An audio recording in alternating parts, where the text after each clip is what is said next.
ಬೆಳಗಾವಿ ಜಿಲ್ಲೆ ಚಿಕ್ಕೋಡಿಯ ಶಮನೇವಾಡಿ ಗ್ರಾಮದಲ್ಲಿ ಇದೇ ಮೇ 26ಕ್ಕೆ ಎಜಿಎಂ ಸಂಸ್ಥೆಯ ನೂತನ ಬಿಇ ಕಾಲೇಜು ಉದ್ಘಾಟನೆ ಕಾರ್ಯಕ್ರಮ ಶ್ರೀ ಗುಣಾಧರ ನಂದಿ ಸ್ವಾಮೀಜಿ ನೇತೃತ್ವದಲ್ಲಿ ನಡೆಯಲಿದೆ. ಕರ್ನಾಟಕ ರಾಜ್ಯಪಾಲರಾದ ತಾವರ್ಚಂದ್ ಗೆಹ್ಲೋಟ್ ಹಾಗೂ ಬಿಎಲ್ ಸಂತೋಷ್ ಅವರು ಈ ಕಾರ್ಯಕ್ರಮಕ್ಕೆ ಪ್ರಮುಖ ಅತಿಥಿಗಳಾಗಿ ಆಗಮಿಸ್ತಾ ಇದ್ದಾರೆ. ಈ ಕುರಿತು ಸ್ವತಃ ಸ್ವಾಮೀಜಿ ಅವರು ನಮ್ಮ ಪ್ರತಿನಿಧಿ ಅವರೊಂದಿಗೆ ಮಾಹಿತಿಯನ್ನು ಹಂಚಿಕೊಂಡಿದ್ದಾರೆ. ಬನ್ನಿ ನೋಡೋಣ.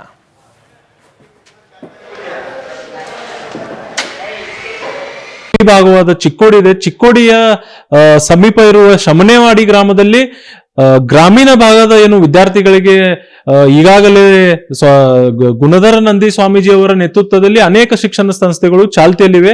ಅದೇ ರೀತಿಯಾಗಿ ಮುಂಬರುವ ದಿನಗಳಲ್ಲಿ ಏನಂತಂದ್ರೆ ಇನ್ನು ಕೇವಲ 10 ದಿನಗಳಲ್ಲಿ ಬಿಇ ಕಾಲೇಜ್ ಕೂಡ ಇಲ್ಲಿ ಸ್ಥಾಪನೆ ಆಗಿರುವುದು ಇದೊಂದು ದೊಡ್ಡ ಪ್ರಮಾಣದ ಏನಂತಂದ್ರೆ ವಿದ್ಯಾರ್ಥಿಗೋಸ್ಕರ ಇಲ್ಲಿ ಫೆಸಿಲಿಟೀಸ್ ಅನ್ನ ಕೊಡುವ ಇದೊಂದು ಕಾಲೇಜ್ ಆಗಿರುತ್ತದೆ. ಪ್ರಮುಖವಾಗಿ ಏನಂತಂದ್ರೆ ಇದು ಕಾಲೇಜ್ ಜೊತೆಗೆ ಏನಂತಂದ್ರೆ ಕಲ್ಚರಲ್ ಆಕ್ಟಿವಿಟೀಸ್ ಕೂಡ ಇಲ್ಲಿ ನಾವು ಇಟ್ಕೋಬೇಕು ಅನ್ನುವಂತದ್ದು ಈ ಟ್ರಸ್ಟ್ ಒಂದು ನಿರ್ಧಾರ ಆಗಿರೋದ್ರಿಂದ ಇಲ್ಲಿ ಪಾರ್ಶ್ವನಾಥ್ ಭಗವಾನ್ ಜಿ ಅವರದ ಒಂದು ಪ್ರತಿಮೆ ಸ್ಥಾಪನೆಯ ಭೂಮಿ ಪೂಜೆ ಕೂಡ ಬರುವ ಮೇ 26ರಂದು ಇಲ್ಲಿ ನಡೆಯಲಿದ್ದು, ಇದೇ ವಿಚಾರವಾಗಿ ನಮ್ ಜೊತೆ ಮಾತನಾಡ್ಲಿಕ್ಕೆ ಸ್ವತಃ ಶ್ರೀ ಗುಣಧರ್ ನಂದಿ ಮಹಾರಾಜ್ ಸ್ವಾಮೀಜಿ ಅವರು ನಮ್ ಜೊತೆ ಇದ್ದಾರೆ. ಬನ್ನಿ ಅವ್ರನ್ನ ಕೇಳ್ಕೊಂಡ ಏನೆಲ್ಲ ಕಾರ್ಯಕ್ರಮಗಳು ನಡೆಯಲಿವೆಂದು.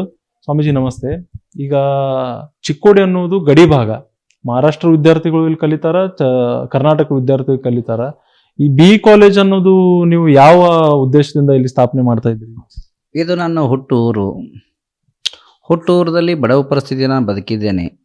ಬಡವತನ ಏನಿದೆ, ಕಷ್ಟ ಏನಿದೆ, ಬಡವತನದ ಸಾಮಾನ್ಯ ಜನಗ ಆರ್ಥಿಕ ಸ್ಥಿತಿ ಏನು ಸಮಸ್ಯೆ ಇದೆ ಅದು ನಮ್ಗೆ ಅರಿವು ಇದೆ.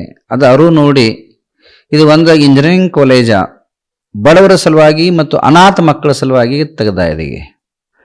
ಇಡೀ ಕರ್ನಾಟಕದಲ್ಲಿ ಯಾವ ಅನಾಥ ಮಕ್ಕಳಿರಲಿ, ಯಾವ ಸಮಾಜ ಇರಲಿ, ಅವ್ರು free of charge engineering college ತೆಗಿತಾ ಇದ್ದಾವ. ಅದರ ಜೊತೆಗೆ ಬಡವ ಮಕ್ಕಳಿಗೆ ಸರ್ಕಾರಿ ಶಾಲೆ ಫೀ ಏನಿದೆ, ಗೋರ್ಮೆಂಟ್ ನಿರ್ಧಾರಿತ ಸರ್ಕಾರಿ ಫೀ ಏನಿದೆಯಲ್ಲ ಆ ಥರದಲ್ಲಿ ಶುದ್ಧ ಒಂದು 10% ಕಮ್ಮಿ ಮಾಡಿ 10% ಕಮ್ಮಿ ಮಾಡಿ ಇದ್ದಂಥ ಈ ಕಾಲೇಜ ನಾವು ಬರೋ 24ರಿಂದ 26ವರೆಗೆ ಉದ್ಘಾಟನಾ ಕಾರ್ಯಕ್ರಮ ಇಟ್ಕೊಂಡಿದ್ದಾವ.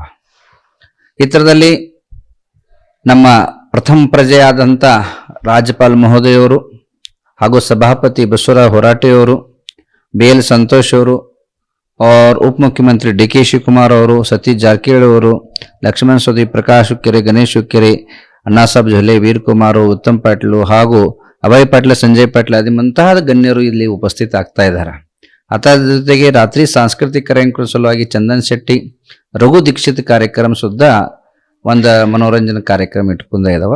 ಇದೇ ಸಂದರ್ಭದಲ್ಲಿ ಈ ಭೂಮಿ ಒಂದು ಪಾವನ ಆಗಬೇಕಾ, ಪವಿತ್ರ ಆಗಬೇಕಾ, ಶುದ್ಧ ಆಗಬೇಕಂತೇಳಿ ಇಡೀ ಜಗತ್ತಿನಾಗ ಇಲ್ಲಾದಂಥ 150 ಅಡಿ ಎತ್ತರವಾದಂಥ ಒಂದು ವಿಶಾಲ ವಿರಾಟ್ ಮೂರ್ತಿವನ್ನ ಸ್ಥಾಪನೆ ಮಾಡುವಂಥ ಸಂಕಲ್ಪನಾ ಹಾಗೂ ಭೂಮಿ ಶುದ್ಧಿ ಮಾಡುವಂಥ ಪ್ರಯೋಗ 26 ತಾರೀಕು ರಾಜ್ಯಪಾಲ ಮಹೋದಯದಿಂದ ಮತ್ತು ವಿಎಲ್ ಸಂತೋಷ್ ಜನರಲ್ ಸೆಕ್ರೆಟರಿದಿಂದ ಹಸ್ತದಿಂದ ಆಗುವಂಥ ಒಂದು ಸದ್ಭಾವನಾ ಇದೆ. ಅವರು ಕನ್ಫರ್ಮೇಷನ್ ಲೆಟರ್ಗಳು ಬಂದವ. ಅದರ ಜೊತೆಗೆ ಈ ವಿದ್ಯಾ ತೆಗೆಯೋದು ಮೂಲ ಉದ್ದೇಶ ಅಂದ್ರೆ ವಿದ್ಯಾ ಅಭ್ಯಾಸ ಬಡವತನ ನಾಶ ಮಾಡ್ತಿದ್ದೆ. ವಿದ್ಯಾ ಮನುಷ್ಯರಿಗೆ ಸಾವ ತಕ ಕೊನೆ ಕ್ಷಣ ತಕ ಇರುತ್ತದೆ. ಜೀವನದಲ್ಲಿ ರೊಕ್ಕ ರೂಪಾಯ ವೈಭವ ಸಂಪದ ಕ್ಷಣಿಕ, ಸರಸ್ವತಿ ಶಾಶ್ವತ. ಮಕ್ಕಳದಲ್ಲಿ ಸರಸ್ವತಿ ಜ್ಞಾನ ನಾಲೆಜ್ ಬರಲಿ, ಎಜುಕೇಶನ್ ಒಳ್ಳೆ ಕ್ವಾಲಿಟಿ, ಅದ ಸಾಮಾನ್ಯ ಜನರು ಸುದ್ದ ಉಚ್ಚ ಎಜುಕೇಶನ್ ಸಿಗಬೇಕು. 4 ಗಾಡಿ ಹೊಸ ಇದ್ದಿರ್ಬೇಕಾ, ಆದರೆ ಅನುಭವ ಟೀಚರ್ಗಳ 20 ವರ್ಷ 50 ವರ್ಷ 40 ವರ್ಷ ಅನುಭವ ಟೀಚರ್ಗಳಿಂದ ಎಜುಕೇಶನ್ ಕೊಡುವಂತ ಇಲ್ಲಿ ಒಂದು ದೃಢ ಸಂಕಲ್ಪ ಮಾಡಿದ್ದೇವೆ. ಅದರ ಜೊತೆಯಲ್ಲಿ ಈ ಕಾರ್ಯಕ್ರಮದಲ್ಲಿ ಮಹಾದೇವಿ ಸರಸ್ವತಿ ಪ್ರತಿಷ್ಠಾಪನಾ ಮೂರ್ತಿ ಪ್ರತಿಷ್ಠಾಪನಾ ಪ್ರಾಣ ಪ್ರತಿಷ್ಠಾ ಸ್ಥಾಪನಾ ಕಾರ್ಯಕ್ರಮ ಇದೆ. ಮೊದಲಿನ ದಿವಸ 24ನೇ ತಾರೀಕು ಭೂಮಿ ಶುದ್ಧಿ ಹಾಗೂ ವಾಸ್ತುವಿಧಾನ ಸಾಂಸ್ಕೃತಿಕ ಕಾರ್ಯಕ್ರಮ ಚಂದನ್ ಶೆಟ್ಟಿ ಮಧ್ಯಾಹ್ನದಿಂದ. 25ನೇ ತಾರೀಕು ಕಲಿಕೊಂಡ ಭಗವಾನ್ ಪಾರ್ಶ್ವನಾಥ ಸಾಧನಾ ಹವನ ಯಜ್ಞ ವಿಶ್ವಶಾಂತಿ ಮಹಾಯಜ್ಞ. ಈ ಬರೋ ದಿನಮಾನದಲ್ಲಿ ಆರ್ಥಿಕ ಪರಿಸ್ಥಿತಿ ಆಗಲಿ, ವಿಶ್ವಯುದ್ಧ ಏನಾಗ್ತಾ ಇದಾವೆ ಶಾಂತ ಆಗ್ಬೇಕಂತೇಳಿ ವಿಶ್ವಶಾಂತಿ ಯಜ್ಞ ಅಂತೆ ಅನುಷ್ಠಾನ ಹಮ್ಮಿಕೊಂಡಿದ್ದಾವ. 26ನೇ ತಾರೀಕು ಇಂಜಿನಿಯರಿಂಗ್ ಕಾಲೇಜ್ ಉದ್ಘಾಟನಾ ಮಾಡಲಾಗಿದೆ.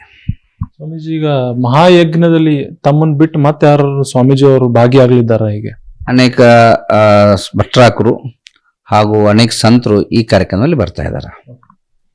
ಇದಿಷ್ಟು ಸ್ವಾಮೀಜಿ ಅವರ ಮಾತು. ಕ್ಯಾಮರಾ ಪರ್ಸನ್ ಸಚಿನ್ ಜೊತೆ ಸಿದ್ದೇಶ್ ಪುಟಾಣೆ, ಪವರ್ ಟಿವಿ.